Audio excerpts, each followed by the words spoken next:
NDRF SDRF నుంచి సిబ్బంది, Singareni కొలరీస్ company limited నుంచి 80 మంది, వీళ్ళకి హెల్ప్గా rat miners plus national geophysical research institute నుండి 1 యూనిట్, వీళ్ళకి హెల్ప్ చేయడానికి గ్రౌండ్ ప్రోబింగ్ రాడార్ యూనిట్ ఒకటి.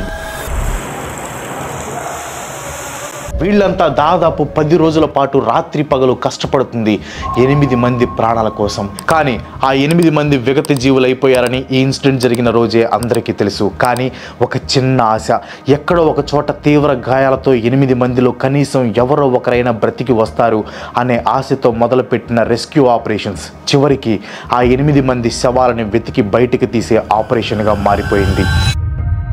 ప్రాణాలు ఎలాగో కాపాడలేకపోయారు, కనీసం ఆ 8 మంది డెడ్ బాడీస్ని వాళ్ళ కుటుంబాలకి అందించాలని కష్టపడి చేస్తున్న ప్రయత్నాలు ఎటువంటి ఫలితాన్ని చూపించలేకపోతున్నాయి. సో ఎందుకు ఈ రెస్క్యూ మిషన్ ఎంత కష్టంగా మారింది, అసలు ఈ యాక్సిడెంట్ ఎలా జరిగింది, ఈ ప్రాజెక్ట్ డీటెయిల్స్ ఏంటి, అన్నిటికంటే ముఖ్యంగా ఈ యాక్సిడెంట్కి కారకులు ఎవరు, ఈ క్వశ్చన్స్ అండ్ ఆన్సర్ ఈ రోజు వీడియోలో మనం తెలుసుకుందాం.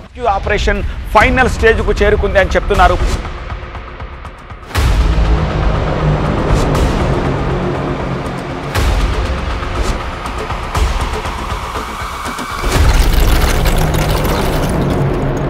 అలిమినేటి Madhavareddy Srisailam left bank canal project తెలంగాణలోని నల్గొండ ప్రాంతానికి కృష్ణానది నీటిని అందించాలి అనేది ఈ ప్రాజెక్ట్ యొక్క మెయిన్ గోల్.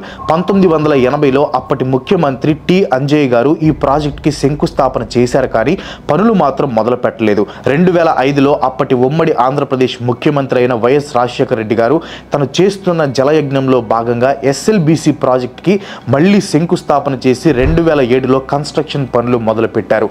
అప్పుడు ఈ ప్రాజెక్ట్ బడ్జెట్ వచ్చేసి 2813 కోట్ల రూపాయలుగా ఫిక్స్ చేశారు. ఈ ప్రాజెక్ట్ కానీ పూర్తయితే నల్గొండలో ఉన్న 516 ఫ్లోరైడ్ ఎఫెక్టెడ్ విలేజెస్ కి తాగే నీరు అందడంతో పాటు దాదాపు 3 లక్షల ఎకరాల సాగు భూమికి నీరు అందుతుంది. కానీ రాజశేఖర రెడ్డి గారు చనిపోవటం, ఆ తర్వాత తెలుగు రాష్ట్రాలు విడిపోవడంతో ఈ ప్రాజెక్ట్ నత్తనడకన సాగింది. దానికి తోడు కోవిడ్ రావడంతో ఈ ప్రాజెక్ట్ అటక్కెక్కింది. అయితే రీసెంట్ గా రేవంత్ రెడ్డి గారు ఈ ప్రాజెక్ట్ ని మళ్ళీ మొదలు పెట్టారు. రేవంత్ రెడ్డి గారి గవర్నమెంట్ ఈ ప్రాజెక్ట్ ని పూర్తి చేసి కాంగ్రెస్ హయాంలో మొదలైన ప్రాజెక్ట్ మళ్ళీ కాంగ్రెస్ హయాంలో పూర్తయింది అని చేసి చూపించాలి అనుకున్నారు. దీనికోసం ప్రాజెక్టులో కొన్ని మార్పులు చేసి బడ్జెట్ ని 4637 కోట్లకి ఫిక్స్ చేశారు. ఈ ప్రాజెక్ట్ లేట్ అవడానికి పొలిటికల్ కారణాలు ఉన్నా నిజానికి ఈ ప్రాజెక్ట్ లేట్ అవడానికి కారణం ఈ ప్రాజెక్టే. ఈ ప్రాజెక్ట్ ఇంత డిలే అవడానికి కారణం ఇది కడుతున్న ప్లేస్ అండ్ దీని డిజైన్. సో ఈ ఎస్ఎల్బిసి ప్రాజెక్ట్ కాన్సెప్ట్ వచ్చేసి శ్రీశైలం రిజర్వాయర్ లో ఉండే నీటిని లెఫ్ట్ సైడ్ నుంచి ఒక కెనాల్ ద్వారా నల్గొండ జిల్లాకి మళ్లించడం. ఈ ఎస్ఎల్బిసి ప్రాజెక్ట్ లొకేషన్ వచ్చేసి కృష్ణా నదికి లెఫ్ట్ సైడ్ నాగర్ కర్నూలు జిల్లా అమరాబాద్ మండలంలోని దోమలపేట దగ్గర మొదలవుతుంది. 9.2 మీటర్ల వెడల్పుతో ఉండే ఈ కెనాల్ పొడవు 43.93 కిలోమీటర్లు. దీని ఎండ్ పాయింట్ వచ్చేసి అచ్చంపేట మండలంలోని మన్నెవారిపల్లి. సింపుల్ గా చెప్పాలంటే ఇది ఒక అండర్ గ్రౌండ్ సొరంగం. ఈ సొరంగం ద్వారా కృష్ణా నది నుంచి 30 టీఎంసీల నీటిని డైవర్ట్ చేయాలి అనేది ప్లాన్ అన్నమాట. ఈ ఎస్ఎల్బిసి ప్రాజెక్ట్ కి ఒక స్పెషాలిటీ ఉంది. అన్ని ఇరిగేషన్స్ ప్రాజెక్ట్స్ లో వాటర్ ని మిషన్స్ లేదా స్టేషన్స్ సాయంతో పంప్ చేస్తారు, కానీ ఎస్ఎల్బిసిలో మాత్రం గ్రావిటీ ఫ్లోతో వాటర్ ని డైవర్ట్ చేయాలి అని డిసైడ్ అయ్యారు. అంటే గ్రావిటీ సాయంతో నీటిని డైవర్ట్ చేస్తారు. దీనివల్ల లాంగ్ టైం మెయింటెనెన్స్ కాస్ట్ కూడా ఉండదు. సింపుల్ గా ఎక్స్ప్లెయిన్ చేస్తాను చూడండి. ఒక పెద్ద క్యాన్ లో నీటిని కొంచెం వంచితే కిందకు పడిపోతాయి కదా, అలానే శ్రీశైలం రిజర్వాయర్ లో నీటిని గ్రావిటీ హెల్ప్ తో ఒక డౌన్ లోడ్ స్లోప్ ఉండే కెనాల్ ద్వారా డైవర్ట్ చేయాలి అనేది ఈ ప్రాజెక్ట్ యొక్క థీమ్. అయితే మీకు ఇక్కడ ఒక డౌట్ రావాలి, ఎందుకని అంత కష్టపడి అండర్ గ్రౌండ్ లో టన్నెల్ వేయటం, ఎందుకు పోలవరంకి వేసినట్లు భూమి మీద కెనాల్స్ వేసి ఓపెన్ కెనాల్స్ ద్వారా నీటిని డైవర్ట్ చేస్తే అయిపోతుంది కదా అని. అవును నిజమే, ఓపెన్ కెనాల్స్ అయితే ఈజీగా పని అయిపోతుంది, కానీ ఈ ఎస్ఎల్బిసి రూట్ నల్లమల్ల ఫారెస్ట్ నుంచి వెళ్తుంది. ఇది ఎకలాజికల్లీ ప్రొటెక్టెడ్ ఏరియా. ఇక్కడ కెనాల్ కాదు కదా, చిన్న గుంట తవ్వటానికి కూడా ఫారెస్ట్ డిపార్ట్మెంట్ ఒప్పుకోదు. అందుకే ఈ అండర్ గ్రౌండ్ టన్నెల్ ని ప్లాన్ చేశారు. సో ఈ అండర్ గ్రౌండ్ టన్నెల్ అనేది అంత సింపుల్ ప్లాన్ కాదు, కానీ వేరే ఆప్షన్స్ లేక ఇక దీనికి ఫిక్స్ చేశారు. అయితే ఇదంత సింపుల్ ప్రాజెక్ట్ కాదని అప్పట్లో కేసీఆర్ గారు అసెంబ్లీలో ఒక యూస్ఫుల్ ప్రెజెంటేషన్ ఇచ్చారు. ఆయన స్పీచ్ లో చాలా వ్యాలిడ్ పాయింట్స్ చెప్పారు. అది శ్రీశైలంలో అప్పుడు నీళ్ళు వచ్చినప్పుడు నీళ్ళు పోడు, మొత్తం మునిగిపోడు.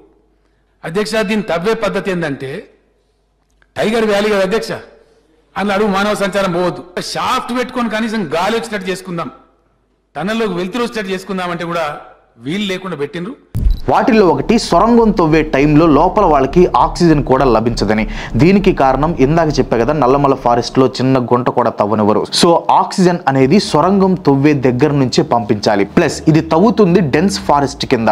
ఎప్పుడు ఎక్కడి నుంచి నీరు వస్తుందో ఎవ్వరు ప్రిడిక్ట్ చేయలేరు. ఇప్పుడు జరిగిన యాక్సిడెంట్ కి ఈ పాయింటే కారణమైంది. అదేంటో నేను వీడియోలో తర్వాత ఎక్స్ప్లెయిన్ చేస్తాను. సో బేసిక్ గా ఈ ప్రాజెక్ట్ అనేది కత్తి మీద సాము లాంటిది. కానీ ఈ ప్రాజెక్ట్ హిట్ అయితే లక్షల ఎకరాలు సాగునీటిని పొందడంతో పాటు వందల గ్రామాల్లోని ప్రజలకి తాగునీరు అందుతుంది. కాబట్టి ఈ ప్రాజెక్ట్ ని మొదలు పెట్టారు. ఉమ్మడి ఆంధ్రప్రదేశ్ గవర్నమెంట్ హయాంలో దాదాపు 25 కిలోమీటర్లు తవ్వితే కేసీఆర్ గారి హయాంలో 11 కిలోమీటర్లు తవ్వినట్లు తెలంగాణ జల సాధన సమితి కన్వీనర్ గోవర్ధన్ గారు తెలిపారు. ఉమ్మడి ఆంధ్రప్రదేశ్ లో ఒక 25 కిలోమీటర్ల వరకు టన్నెల్ తవ్వారు. గత తెలంగాణ కేసీఆర్ ప్రభుత్వంలో ఒక 11 కిలోమీటర్లు టన్నెల్ తవ్వారు. ఆ తర్వాత కోవిడ్ రావడంతో కాస్త బ్రేక్ పడింది. కానీ మళ్ళీ 2021లో పనులు స్టార్ట్ చేశారు. అయితే ఈసారి డ్రిల్లింగ్ కి ఒక అడ్డం వచ్చి పడింది. ఆ అడ్డంకి వలనే ఇప్పుడు యాక్సిడెంట్ కూడా అయింది. ఆ అడ్డంకి గురించి తెలుసుకునే ముందు మనం టన్నెల్ ని ఎలా తవ్వుతున్నారో తెలుసుకోవాలి.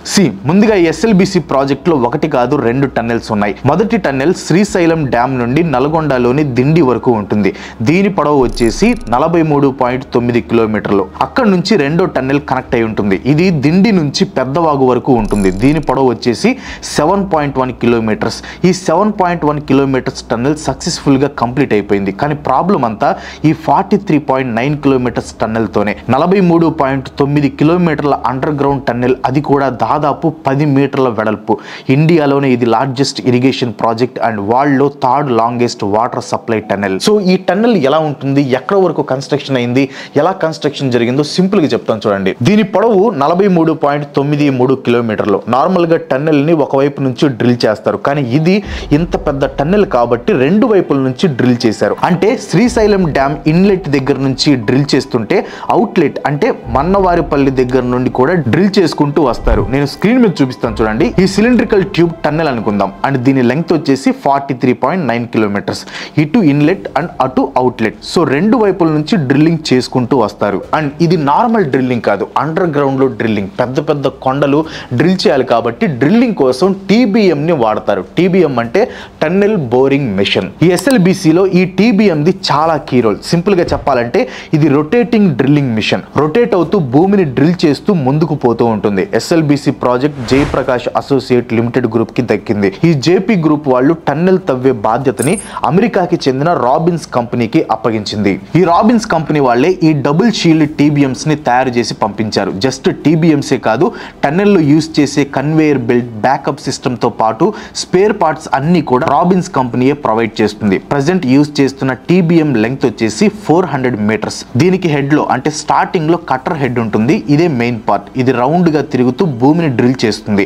డ్రిల్ చేసినప్పుడు వచ్చే మట్టి రాళ్లు అన్నిటినీ కటర్ హెడ్ వెనక భాగంలో ఉన్న కన్వేయర్ బెల్ట్ ద్వారా క్లియర్ చేసుకుంటుంది ఈ మిషన్. ఈ మిషన్ స్పెషాలిటీ ఏంటంటే ఒకవైపు తవ్వుతూనే ఇంకో వైపు తవ్విన ప్లేస్ లో సిమెంట్ బ్లాక్స్ ని పెట్టి టన్నెల్ ని బిల్డ్ చేసుకుంటూ వెళ్తుంది. అంటే ఇప్పుడు ఒక ప్లేస్ లో తవ్వి ముందుకు కదిలాక ఆ తవ్విన ప్లేస్ లో సిమెంట్ బ్లాక్స్ ని పెట్టేస్తుంది. ఇది యాక్చువల్ గా చాలా ఎఫెక్టివ్ మిషన్. ఎందుకంటే నల్లమల్ల ఫారెస్ట్ లాంటి ప్లేస్ కింద తవ్వటం వల్ల యానిమల్స్ కి డేంజర్ జరిగే ఛాన్స్ ఉంటుంది. కానీ ఈ మిషన్ వల్ల ఎటువంటి డేంజర్ ఉండదు. ఇది పెద్దగా సౌండ్ కూడా చేయదు. జస్ట్ అలా ట్రైన్ లాగా ముందుకు వెళ్తూ ఉంటుంది. అయితే ఈ మిషన్ కి ఒక పెద్ద మైనస్ ఉంది.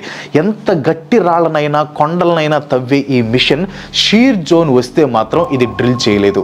షీర్ జోన్ అంటే ఎర్త్ లో ఉండే వీక్ డీఫార్మ్డ్ రీజన్. అంటే కొన్ని ప్లేసెస్ లో రాళ్లు విరిగిపోయి మట్టి నీరు కలిసి ఒక మిక్చర్ లా ఏర్పడుతుంది. ఈ మిక్చర్ చూడటానికి హార్డ్ రాక్ లాగా ఉన్న లోపల మాత్రం వీక్ గా ఉంటుంది. అండ్ కొన్నిసార్లు ఈ షీర్ జోన్స్ గ్రౌండ్ లో ఉండే వాటర్ కి కంటైనర్స్ గా పనిచేస్తాయి. సో ఈ షీర్ జోన్ ని డ్రిల్ చేసినప్పుడు వాటర్ రావటం వల్ల ఆ వాటర్ TBMs ని డ్రిల్ చేయకుండా అడ్డుకుంటుంది. అందుకే ఈ TBMs షీర్ జోన్ ని డ్రిల్ చేయలేవు. ఇంకా SLBC విషయానికి వస్తే 2 TBMs తో ఒకవైపు ఇన్లెట్ నుంచి ఇంకోవైపు అవుట్లెట్ నుంచి తవ్వటం మొదలు పెట్టారు. అవుట్లెట్ నుంచి దాదాపు 20 కిలోమీటర్స్ తవ్వేశారు. అండ్ ఇన్లెట్ నుంచి 14.7 కిలోమీటర్స్ తవ్వేశారు. అంటే 43.9 కిలోమీటర్స్లలో దాదాపు 34.71 కిలోమీటర్స్ సొరంగం 2 వైపుల నుంచి తవ్వేశారు. అయితే ఈ ఇన్లెట్ వైపు నుండి 14 కిలోమీటర్స్ తవ్విన తర్వాత TBM కి షీర్ జోన్ ఎదురైంది. అది కూడా 8 మీటర్స్ షీర్ జోన్.